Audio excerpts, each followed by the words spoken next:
আমাদের নরসিংদীর ছেলেরা যে এত সুন্দর সুন্দর গান গাইতে পারে এটা আগে কখনো শুনি নাই। ভাইয়ের মুখ মুখ থেকে আপনারা শুনবেন এবং আমরাও শুনবো। হ্যাঁ ভাই বলেন। আমার ভাঙা ঘরে ভাঙা চালা ভাঙা বেড়ার ফাঁকে অবাক জ্যোৎস্না দুই কাপড়ে হাত বাড়াইয়া ডাকে,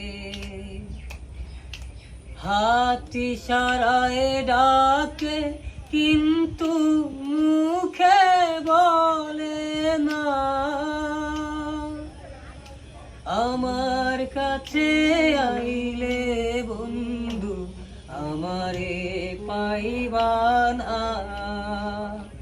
আমার ভাঙা ঘরে ভাঙা চালা ভাঙা বেড়ার ফাঁকে অবাক জ্যোৎস্না দুই কাপড়ে হাত বাড়াইয়া ডাকে।